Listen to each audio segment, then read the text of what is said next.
తూర్పుగోదావరి జిల్లా రాజమహేంద్రవరంలో మాజీ ఎంపీ మార్గాని భరత్రాం ప్రచార రథం అయితే గత నెల 28వ తారీఖున దగ్నమైన పరిస్థితులు అయితే చూసాం. ఇది రాష్ట్ర వ్యాప్తంగా చర్చనీయాంశమైంది. టీడీపీ శ్రేణులు ఈ దాడి పాల్పడి ఉంటాయని అయితే భరత్ అనుమానం వ్యక్తం చేశారు. అయితే పోలీసులు దీన్ని ప్రత్యేకంగా దీన్ని మీద దృష్టి పెట్టి ఏదైతే ఎంక్వైరీ ఉందో ప్రాపర్గా చేయాలంటూ కూడా ఆయన డీజీకి కూడా లేఖను అందించిన పరిస్థితిని అయితే చూసాం. అయితే ఎవరైతే నేరం చేశారో ఆ నేరస్తుడు అయితే వైఎస్ఆర్సీపీ కార్యకర్తగా నిన్న పోలీసులు అయితే రివీల్ చేశారు. వారి కార్యకర్తలే వారిపై దాడి చేశారు, వారి ప్రచార వాహనంపై దాడి చేశారు అంటూ కూడా చెప్పుకొచ్చారు. అసలు ఆ కార్యకర్త ఎవరు, పార్టీకి చెందినవారా కాదనే విషయాన్ని భరత్ మాటలు అడిగి తెలుసుకుందాం. భరత్ మనతో ఉన్నారు. సార్ చెప్పండి, అసలు ఆ కార్యకర్త ఎవరు, శివాజీ అనేవారు మీ పార్టీలో ఉన్నారా లేరా? ఒకటే అంశం అండి, నిన్న పోలీస్ డిపార్ట్మెంట్ ఇచ్చిన ప్రెస్ మీట్ చూస్తే నిజంగా బాధ అనిపిస్తుంది, ఆశ్చర్యం కలిగిస్తుంది. వైఎస్ఆర్సీపీ కార్యకర్తని ఎట్లాగా స్టేట్మెంట్ ఇస్తారండి? మా ప్రధాన అనుచరుడని ఎట్లాగా మీరు స్టేట్మెంట్ ఇస్తారండి? కరెక్ట్గా నెల రోజుల ముందు పార్టీలో కూడా రాలా, ఎక్కడికి వచ్చి తిరుగుతూ ఉండేవాడు. ఏమంటే మనం ఇలా చేయాలి అలా చేయాలి, అన్నయ్య గారు బాబాయ్ గారు అని వరుసలు కలుపుతూ వచ్చేవాడు. అసలు నెల రోజుల ముందర వచ్చినవాడు అసలు ఇంత అవసరం ఏంటి? వచ్చి వెహికల్ తగలబెట్టే అంత అవసరం ఏంటి? నేను ఒకటే సూటిగా ప్రశ్నిస్తూ ఉన్నా. నేను పోలీస్ డిపార్ట్మెంట్ కూడా సుమారుగా 28వ తారీఖున 7 గంటల నుంచి 10 గంటలు తాగిన వ్యక్తి మద్యం సేవించాడని చెప్తున్నారు. 3 గంటలు తాగిన వ్యక్తి ఒక్కడు ఇంత కార్యక్రమం చేయగలుగుతాడా? 3 గంటలు తాగిన వ్యక్తి ఏమవుతాడు? సొమ్మసిల్లి కింద పడిపోతాడు. 3 గంటల పాటు 7 గంటల నుంచి 10 గంటలు అంట. అతను మళ్ళీ ఆ అల్యూమినియం షాప్లోకి వెళ్ళి ఆ షాప్ బయట అతని వెహికల్ ఉంటే ఆ వెహికల్లోంచి పెట్రోల్ తీసి ఒక కవర్లోకి తీసుకుని వచ్చి దోమల చక్రం తీసుకుని వచ్చి దానికి ఒక తాడు కట్టి అగ్గిపుల్లలు పెట్టి దాన్ని వెలిగించి టైర్ కిందన పెట్టి ఇంతగా కార్యక్రమం చేశాడని చెప్తా ఉన్నారు. 3 గంటల పాటు తాగిన వ్యక్తి ఎవడైనా ఇలా చేయగలుగుతాడండి? ఒక వ్యక్తి చేయగలుగుతాడా? ఇతని బ్యాక్డ్రాప్ ఎవరు ఉన్నారు? ఈ ఘటనకు పాల్పడిన వ్యక్తి పోలీస్ డిపార్ట్మెంట్ కథనం ప్రకారంగా చేసిన వ్యక్తి బ్యాక్డ్రాప్ ఎవరు ఉన్నారు? నెల రోజులు ముందర వచ్చాడు. దానికి ముందు ఇతను కానీ ఇతన బంధువులు కానీ వీళ్ళందరూ కూడా తెలుగుదేశం పార్టీ మనుషులు కాదా? నిన్న మాకంతా కూడా ఇతని గురించి ఎంక్వైరీ చేస్తూ ఉంటే ఇతని తోడలుడు ఇతని బంధువులందరూ తెలుగుదేశంతో తిరుగుతూ ఉన్నారు, ఎమ్మెల్యే వార్డులోనే తిరుగుతూ ఉన్నారు. అంటే ఇతన్ని కేవలం ఒక కోవర్ట్ ఆపరేషన్లో భాగంగా ఇక్కడికి పంపించారు. అంటే వీళ్ళు మొన్న మోరంపూడి ఫ్లైఓవర్ దగ్గర శిలాపలకాన్ని ధ్వంసం చేశారు. ఎంత అన్పాపులర్ అయ్యారో తెలుగు రాష్ట్రాల్లో అంత అన్పాపులర్ అయ్యారు. దాన్ని ఏదో రకంగా ఆ బురదని మా పైన జల్లడం గురించి, నాకు బురద అంటుకుంది ఇంకో నీవు కూడా అంటించుకో అని చెప్పేసి నా పైన జల్లే కార్యక్రమంలో భాగంగా జరిగిందా? ఎట్లా జరిగింది ఇది? ఒక వ్యక్తి ఎట్లా చేయగలుగుతాడు? మళ్ళీ అందులో ఇంకొకటి ఏం చెప్పారు, మా నాన్నగారికి ఫోన్ చేశాడని చెప్తున్నారు. ఈ వ్యక్తి పోలీసులు వచ్చారు, అప్పుడు మా ఫాదర్ అడిగారంట పోలీసులు ఎందుకు వచ్చారో కనుక్కొని. మళ్ళీ 5 నిమిషాల తర్వాత ఫోన్ చేసి వెహికల్ అంటుకుందని చెప్తారు. ఇక్కడ ఒక లాజిక్ మిస్ అయ్యారు. ఎవరైనా ఫస్ట్ ఫోన్ చేసినప్పుడు వెహికల్ అంటుకుందని చెప్తారు, పోలీసులు వచ్చారని చెప్పడం ఏంటి? రెండోసారి 5 నిమిషాల తర్వాత అంటుకుందని చెప్పడం ఏంటి? ఇది కూడా మ్యాచ్ అవ్వట్లా. ఇది ఒక తెలుగుదేశం పార్టీ ఆఫీస్ నుంచి వచ్చిన స్క్రిప్ట్లా కనబడుతుంది. దీనిపైన సమగ్ర విచారణ ఇప్పటికీ నేను చెప్తున్నా, పోలీస్ శాఖ పైన పూర్తి నమ్మకము పూర్తి విశ్వాసం ఉంది. దీన్ని సమగ్రమైన విచారణ జరపాలి. ఆ రోజు నేను వీడియో ఫుటేజ్లో కూడా చూస్తే ఆ వీడియో తీసినప్పుడు బండి వెలుగుతున్నప్పుడు ఒక క్యాప్ కూడా కనబడుతుంది.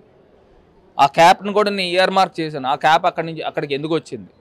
దానిపైన కూడా పోలీస్ డిపార్ట్మెంట్ వారు పూర్తి విచారణ జరపాలి. అసలు 6 నెలల క్రితము 3 నెలల క్రితము ఇతను ఏ పార్టీలో తిరిగేవాడు?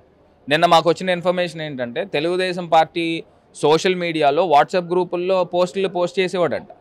అతను ఫేస్బుక్లో చూస్తే బీజేపీకి సంబంధించిన పోస్టులు కనబడుతూ ఉన్నాయి, 6 నెలల క్రితం ఉన్న పోస్టులు.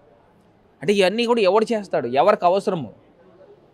అయితే ఇప్పుడు పోలీసులు చెప్తున్న కథనం ప్రకారం అయితే 6 నెలల నుంచి కూడా ఇక్కడే మార్గన్ ఎస్టేట్లో మీ పార్టీ ఆఫీస్లోనే ఉన్నారు. 100% తప్పు. ఇక్కడ కూడా మీరు సవరించుకోవాలి. నేను మళ్ళీ చెప్తున్నా, రిక్వెస్ట్ చేస్తూ ఉన్నా, మీరు ఏదైతే నిన్న స్టేట్మెంట్ ఇచ్చారో అది సవరించుకోవాల్సిన అవసరం ఉంది. వైఎస్ఆర్సీపీ కార్యకర్త కాదు.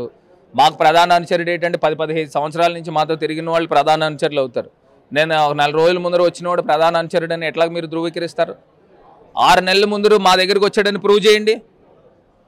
అది లేకోకుండా ఏదో నోటుకొచ్చిన మాటలు చెప్పడం కరెక్ట్ కాదు. నేను మళ్ళీ with due respect on police department I'm requesting and appealing to the department, మీరు సమగ్రంగా విచారణ జరపండి, పూర్తి స్థాయి లోతు ఎంక్వైరీ చేయండి, ఎంక్వైరీ చేసి నిజాలు బయటపెట్టండి. నేను మళ్ళీ కూడా చెప్తున్నా, నా పైన ఏదైతే ఇప్పుడు నింద వేస్తూ ఉన్నారో, నేను నా యొక్క నిజాయితీని సచ్చీలతని ప్రూవ్ చేసుకోవడానికి నేను రెడీగా ఉన్నా. నేను నేరుగా వచ్చి సత్య ప్రమాణం చేయడానికి సిద్ధంగా ఉన్నా. మేము దేవుడి పైన నమ్మకము విశ్వాసము పూర్తి స్థాయిగా ఉంది. మేము ఎంత నమ్ముతాము అని అంటే దేవుణ్ణి, మేము ప్రతి సంవత్సరము శ్రీరామనవమి చేస్తాము, అన్ని కార్యక్రమాలు చేస్తాం. పొద్దున్న లేచి దండం పెట్టుకోకుండా బయటికి రాము. అలాంటి వ్యక్తులు మా పైన మీరు ఈ రకమైన నిందలు వేస్తూ ఉన్నారు. నేను సత్య ప్రమాణం మార్కండేయ స్వామి గుడి దగ్గరికి వచ్చి ప్రమాణం చేయడానికి సిద్ధంగా ఉన్నా. ఎమ్మెల్యే వాళ్ళ కుటుంబ సభ్యుల ప్రమేయం ఉందా లేదా మీరు ప్రమాణం చేయడానికి సిద్ధంగా ఉన్నారని ప్రశ్నిస్తూ ఉన్నాను. అయితే ఆదిరెడ్డి వాసు కూడా మీ మీద మీరే దాడి చేసుకున్నారు. ఇలాంటి కొత్త సంస్కృతికి రాజమండ్రిలో ఒక సాంప్రదాయం తీసుకొచ్చారు అని చెప్పి మీ మాటలు మీకే అప్పచెప్పే విధంగా మీ వీడియోని పెట్టి కూడా ఒక వీడియోని రిలీజ్ చేశారు. దానికి నేను ఒకటి చెప్తానండి. నేను ఇందాక చెప్పా, మోరంపూడి ఫ్లైఓవర్ దగ్గర ఎంత అన్పాపులర్ అయ్యాలో అంత అన్పాపులర్ వాళ్ళు అయ్యారు. ఇప్పుడు ఏదో రకంగా నన్ను అన్పాపులర్ చేయాలా అంటే, మా వెహికల్ మేమే తగలబెట్టేసుకున్నాము, మేమే ఇచ్చేసుకున్నాము అనే కార్యక్రమంలో ఇంత కుట్ర. అసలు రాజమండ్రిలో ఈ విష సంస్కృతి ఎప్పుడు లేదు. నేను 5 సంవత్సరాలు ఉన్నప్పుడు ఎప్పుడైనా జరిగినాయి అండి ఈ ఘటనలు? ఎప్పుడైనా జరిగినాయి? వీళ్ళు వచ్చాక జరుగుతూ ఉన్నాయి. అంటే దీంట్లో బ్యాక్డ్రాప్ ఎవరున్నారనేది అర్థమవుతుంది. వీళ్ళు వడ్డీ వ్యాపారస్తులు చేసుకునే వాళ్ళు, చిట్ల వ్యాపారాలు చేసుకునే వాళ్ళకి మైండ్ సెట్లు అట్లనే ఉంటాయి. అంటే సత్య ప్రమాణానికి ఏదైనా డేట్ ఇస్తారా? ఈ డేట్న వద్దామా? ఇప్పుడు నేను చెప్తున్నానండి, ఇప్పుడు ఉన్న పళంగా నేను వెళ్ళి సత్య ప్రమాణం చేయడానికి నేను సిద్ధంగా ఉన్నా. ఎమ్మెల్యే వాళ్ళ కుటుంబ సభ్యులు సిద్ధంగా ఉన్నారా అని నేను సూటిగా సవాల్ విసురుతా ఉన్నా. పోలీస్ డిపార్ట్మెంట్ ఏ కోణంలో ఎంక్వైరీ చేయాలని మీరు కోరుకుంటున్నారు?